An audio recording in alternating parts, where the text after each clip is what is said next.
আজকে আমরা 365 days to the wedding animated episode 3 explain করব। আগের এপিসোডে আমরা দেখেছিলাম হঞ্জুদিসা হঠাৎ করে ওহারার বাবার মুখোমুখি হয়ে যায়, আর সেখান থেকে কিছু অপ্রত্যাশিত সত্য সামনে চলে আসে।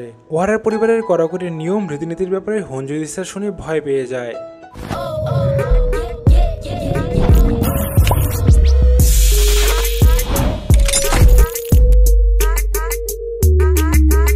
এপিসোড 3 শুরু হয় হঞ্জুদিসা আর ওহারার বাবার রেস্টুরেন্টে বসে কথা বলার দৃশ্য দিয়ে। ওহারার বাবা খুব সিরিয়াসলি বলছিল তাদের পরিবারে বিয়ের সময় ঠিক কি কি নিয়ম পালন করা হয়, যেমন বিয়ের তারিখ ঠিক করতে হবে পরিবারের প্রধান সদস্যের অনুমতি নিয়ে, আবার বিয়ের আগে মেয়েকে তাদের গ্রামের বাড়িতে গিয়ে একটা স্পেশাল রিচুয়ালে অংশ নিতে হবে। এসব শুনে হঞ্জুদিসা তো ভয় পেয়ে যায়, কারণ পুরো ব্যাপারটা তো একটা নকল বিয়ে। তারপরে আমরা দেখি ওহারাও সেই রেস্টুরেন্টে চলে আসে। তখন ওহারাকে দেখি হঞ্জুদিসা তাড়াতাড়ি বাইরে নিয়ে যায়, অফিসের কিছু কথা আছে এটা বলে। বাইরে নিয়ে গিয়ে হঞ্জুদিসা বলে, আমি তোমাকে সবকিছু বলছি, মনে হচ্ছে কোথাও থেকে তোমার বাবা বিয়ের ব্যাপারটা জানতে পেরেছে, তাই উনি এখানে এসেছে। তখন ওহারা বলে, ওনারে আবার কে বললো? এর উত্তরে হঞ্জুদিসা বলে, এটা তো আমি জানি না, কিন্তু উনি জানে না যে আমিও এসবের মধ্যে জড়িত। তখন ওহারা বলে, ঠিক আছে, আমি ওনাকে বলে দিব এসব গুজব, আর ওনাকে চলে যেতে বলবো। এরপর ওহারা ভিতরে গিয়ে ওর বাবাকে বলে, আপনি গুজব শুনে এখানে এসেছেন? তখন ওর বাবা ওকে থামিয়ে বলে, ম্যাডাম আপনি চাইলে এখন আপনার কাজে যেতে পারেন। এটা শুনে হঞ্জুদিসা চুপ করে থাকে, কিছুই বলে না। তখন ওহারার বাবা বলে, আমাকে ক্ষমা করবেন, আপনাকে শুধু শুধু আমার এতগুলো ফালতু কথা শুনতে হয়েছে। ওহারা তখন বলে, ফালতু কথা শুনতে হয়েছে মানে? এটা শুনে হঞ্জুদিসা বলে, আপনার কোনো কথাই ফালতু ছিল না। উনি আমাকে বলতেছিল যে কুমামোতোতে বিয়ে কিভাবে হয়, অনেক জাঁকজমকভাবে বিয়ে হয়। তখন ওহারার বাবা বলে, আই এম সরি, কিন্তু আমি যে কথাগুলো বলেছিলাম সেগুলো সত্য না। এসব আগে হতো, কিন্তু এখন বিয়ে অনেক সাধারণভাবে হয়ে যায়, আর সব থেকে বড় কথা এখন মানুষ বিয়েই করে না, যার কারণে আমাদের আবাদি কমে যাচ্ছে। এখন কি আর করার? টোকিও আসার আগে আমি কুমামোতো জেটিসির থেকে শুনেছি তুমি নাকি বিয়ে করছো। এই কথাটা কি সত্যি? এইটা শুনে তো দুজনেরই অবস্থা খারাপ হয়ে যায় ভয়ে। তখন ওহারা বলে, শুনেন বাবা, এই উইকেন্ডে আমি বাসায় আসছি, সেখানেই আরামে বসে আমরা কথা বলবো। এটা শুনে ওর বাবা ওদের থেকে বিদায় নিয়ে চলে যায়। এরপর আমরা দেখি কুরুকাবাসা ওহারাকে হঠাৎ জানায় তাকে একটি বিশেষ অতিথিকে টোকিও ঘুরিয়ে দেখাতে হবে, আর সেই অতিথি হলো ইউরোপের লিচেনবার্গ রাজ্যের রাজকুমারী ক্লাউডিয়া। ওহারা অবাক হয়ে বলে, আমাকেই কেন? আরো অন্য সব লোক তো আছে। তখন কুরুকাবাসা বলে, কারণ রাজকুমারী ছেলেদের সাথে ঘুরতে বেশি পছন্দ করে, তাছাড়াও সামনে তোমার বিয়ে হচ্ছে, তাই আমি জানি তুমি রাজকুমারীর উপর কোনো কুনজর দিবা না।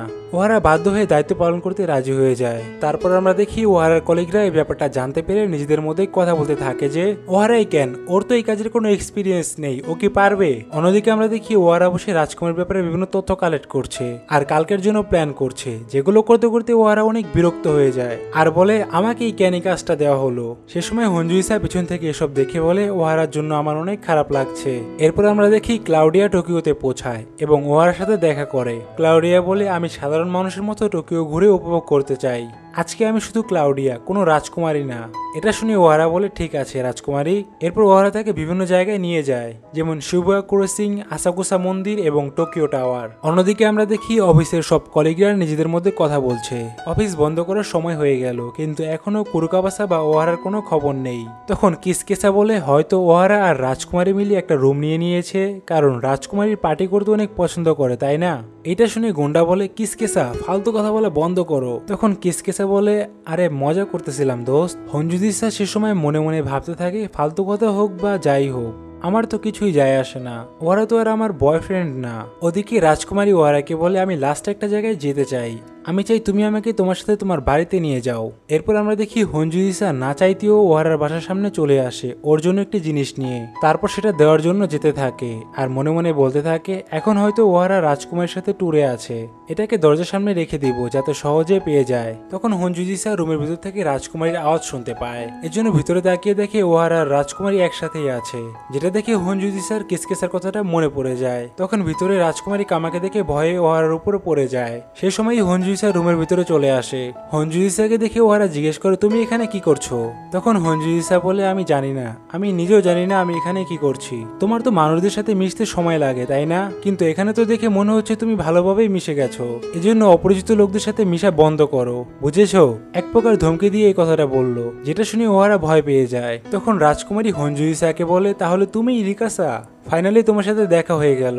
এরপর ওহারা বলে আমি তোমাকে অনেকগুলো মেসেজ দিয়েছি, রাজকুমারী তোমার সাথে দেখা করতে চেয়েছিল। তখন হঞ্জুদিসা বলে আমাকে মাফ করে দিও, আমি না বুঝেই তোমাকে কতগুলো কথা শুনিয়েছি। ওহারা তখন বলে সমস্যা নেই, আমারও ভুল ছিল, আমার তোমাকে ফোন করা দরকার ছিল। সে সময় রাজকুমারী বলে ওহারা বলেছিল যদি তুমি সাথে থাকো তাহলেই ও ওর বাসা দেখাবে, এজন্য আমি বলেছিলাম তোমাকে এখানে আসতে বলতে।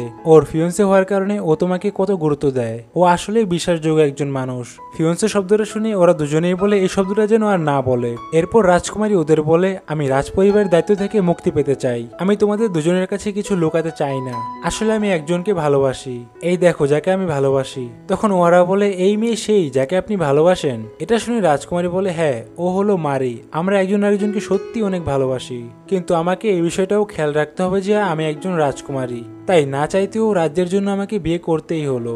আর আমার মনে হয়েছে এটাই ঠিক, কিন্তু যতই দিন যাচ্ছিল আমি বুঝতে পারলাম আমার বিয়ে করা না করাতে রাজ্য আর রাজ্যের লোকদের কিছুই যায় আসে না, আর এজন্য আমি আমার বাকি জীবনটা আমার ভালোবাসার মানুষের সাথে কাটাতে চাই, ঠিক তোমাদেরই মতো।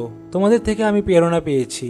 এটা শুনে ওরা দুজনেই বলে আপনি একটু বেশি বলছেন রাজকুমারী। তখন রাজকুমারী বলে আমি বেশিরভাগ সময় ছেলেদের সাথেই সময় কাটাই যাতে মারির দেখে খারাপ না লাগে, আর এটা দেখে দুনিয়া বলে আমার ছেলেদের সাথে সময় কাটাতে আর পার্টি করতে ভালো লাগে, আসলে ছেলেরা আমাকে পটাতে চায়। তখন ওহারা বলে ও তাহলে এই ব্যাপার। এরপর রাজকুমারী ওদের থেকে বিদায় নিয়ে চলে যায়। তখন হঞ্জুদিসা ওহারা থেকে মাফ চাইতে থাকে। ওহারা বলে তুমি এমন কিছুই করোনি যেটার জন্য তোমার ক্ষমা চাইতে হবে, তুমি কি এখানে কোনো গুরুত্বপূর্ণ কারণে এসেছো?